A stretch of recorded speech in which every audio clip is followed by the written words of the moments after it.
Merancang bangun sistem informasi perusahaan digital. Proses bisnis perusahaan. Serangkaian aktivitas yang dilakukan perusahaan untuk memperoleh, memproduksi, dan menjual barang dan jasa. Jenis-jenis proses bisnis. 1. Perusahaan utama. 2. Proses pendukung. 3. Proses manajemen. Manfaat proses bisnis. Pengurangan biaya dan resiko, mengurangi kesalahan manusia, lebih berpusat pada pelanggan, menjembatani kesenjangan komunikasi, peningkatan manajemen waktu, adaptasi terhadap teknologi baru. Karakteristik proses bisnis.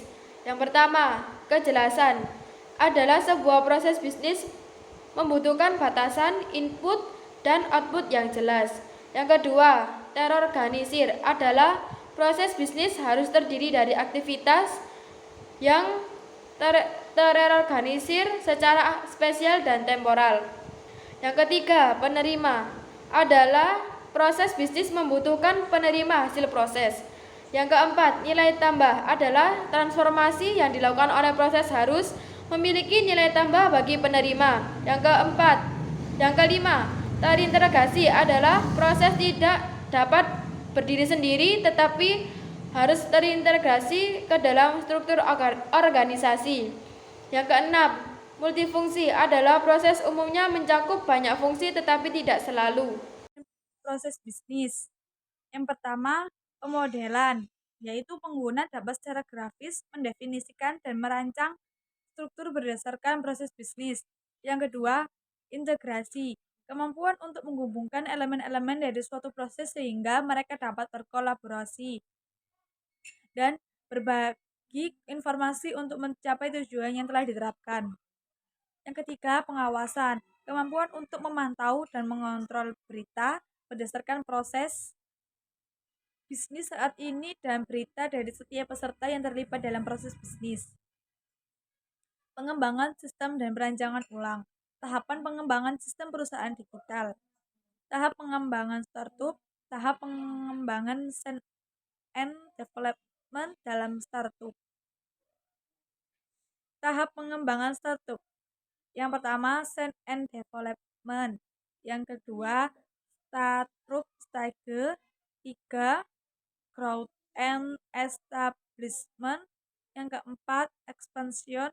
Yang kelima, maturity and possible exit. Tahap pengembangan development dalam tahap pengembangan development. Yang pertama, early stage, mid stage, later stage, dan stage. Alternatif pengembangan sistem perusahaan digital. Ada beberapa alternatif pengembangan sistem perusahaan yang digital yang dapat digunakan untuk meningkatkan efisiensi operasional. Yang pertama, digitalisasi arsip untuk efisiensi penyimpanan dan aksesibilitas. 2. Pemanfaatan website sistem informasi desa (SID) di era digital. 3. Analisis dan perancangan aplikasi point of sale atau POS. Pengembangan sistem informasi, verifikasi, kelengkapan administrasi, dokumen proyek, dan operasional. Pengembangan sistem Open Bravo ERP untuk modul Advanced Inventory Control. Rekomendasi pengembangan optimalisasi akuntansi dan pengolahan keuangan. Pengembangan sistem perusahaan digital dan startup. Pengembangan sistem perusahaan digital menjadi sangat penting ketika perusahaan memasuki masa pertumbuhan yang cepat seperti yang dimiliki oleh banyak startup. Mulai dari pengolahan data pelanggan, manajemen sumber daya manusia, hingga pengolahan produksi, sistem informasi yang baik menjadi kunci kesuksesan di era digital. 1. Pengembangan User Experience atau UX adalah proses pengembangan antarmuka pengguna yang memperhatikan kebutuhan dan preferensi pengguna. 2. Pembangunan budaya kreatif dan inovatif, yaitu suatu proses untuk menciptakan lingkungan kerja yang mendukung kreativitas dan inovasi dalam perusahaan.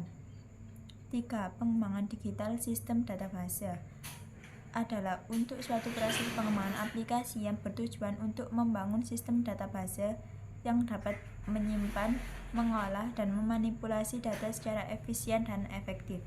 4. Pengembangan sistem single sign-on atau suatu proses pengembangan sistem autentikasi terpusat yang memungkinkan pengguna untuk mengakses beberapa aplikasi dengan menggunakan satu akun. 5. Pengembangan sistem penilaian kinerja, yaitu suatu proses pengembangan sistem yang bertujuan untuk menilai kinerja karyawan dalam perusahaan. Sistem penilaian kerja dapat membantu perusahaan dalam meningkatkan kualitas sumber daya manusia dengan membuat program pengembangan SDM.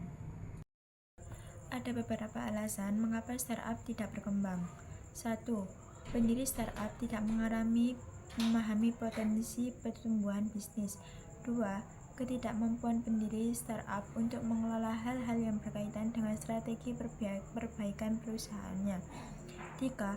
Kurangnya mekanisme untuk mewujudkan visi dan strategi menjadi tujuan yang realistis.